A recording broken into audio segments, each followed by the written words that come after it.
रोहित आर्यांना तुम्ही वाचवण्याचा प्रयत्न केला होता, 1 वर्षापूर्वी सगळा प्रकार होता, नेमका हा जो प्रकार घडलाय कसं तुम्ही या सगळ्या प्रकरणाकडे बघता, याला कोण जबाबदार आहे? याला बघायला गेलं तर शासन जबाबदार आहे, कारण 20 ऑगस्ट रोजी त्यांना पत्रकार भवनच्या इथं 26 दिवस त्यांनी उपोषण केलं होतं मंत्रालयाच्या इथं।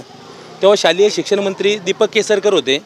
दीपक केसरकरनी आपली शाळा सुंदर शाळा मुख्यमंत्री हा प्रोजेक्ट त्यांच्याकडनं घेतला होता आणि तो प्रोजेक्ट रन केला होता। पण त्या प्रोजेक्टसाठी जो खर्च आला होता 45 लाख रुपयाच्या आसपास, तो त्यांनी त्यांचं घरदार कुठंतरी घाण ठेवून विकून असा पैसे उभे केले होते। पण त्यांना त्यातून कुठल्याही प्रकारचा मोबदला मिळाला नाही। ते मानसिक तणावात होते, त्यांची फॅमिलीसुद्धा मानसिक तणावात होती।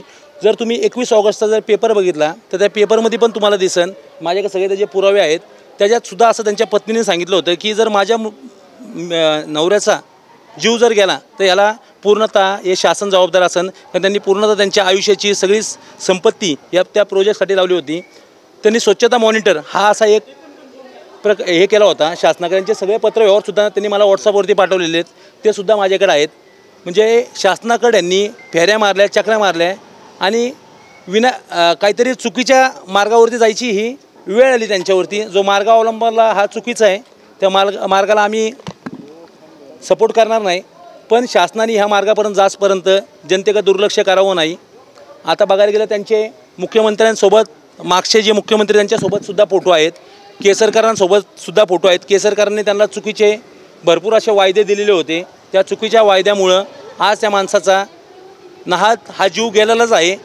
चुकी मार्ग वेगळा अवलंबला आहे त्यांनी, तो मार्ग अवलंबला नव्हता पाहिजे, पण आता हातात झाल्यामुळे नैराश झाल्यामुळं त्यांनी हा कुठेतरी मार्ग अवलंबला, तर त्या मार्गाचा आम्ही निषेध करतो। पण शासनाने त्याच्यावरती वेळेच कुठेतरी उपचार केला असता तर ही आज वेळ बघायला मिळाली नसती आणि ह्या माझ्या जे 20 पोरांना वेठीस धरलं होतं आणि महाराष्ट्रामध्ये कुठंतरी वातावरण दूषित झालं ते झालं नसतं। त्यामुळे शासनाने कुठला तरी प्रकल्प एखाद्याला द्यायचा आणि आस लावायची हे बंद करावं आणि प्रत्येक सर्वसामान्याच्या आवाजावरती उत्तरं द्यावी, हे सांगणं आहे माझं।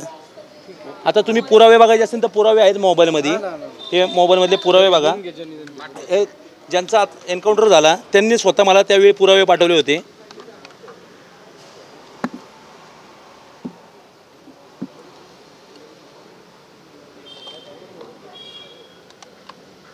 हे सामन्याला आलेलं मिंदे सरकारने चोरला स्वच्छता मॉनिटरचा प्रकल्प, हा सप्टेंबर 2024च्या पेपरची बातमी।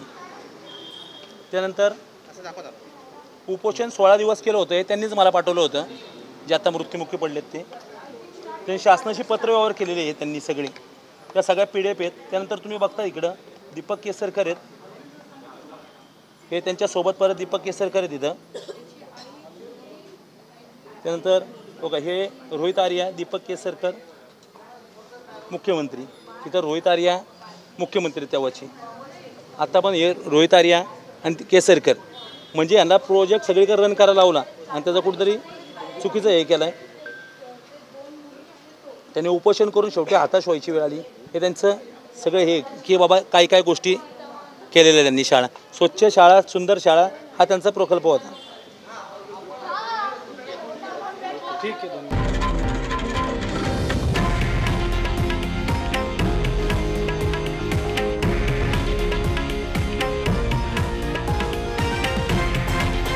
हे आहे देशातील नंबर 1 न्यूज नेटवर्क आणि आपण पाहत आहात TV9 मराठी, एकमेव।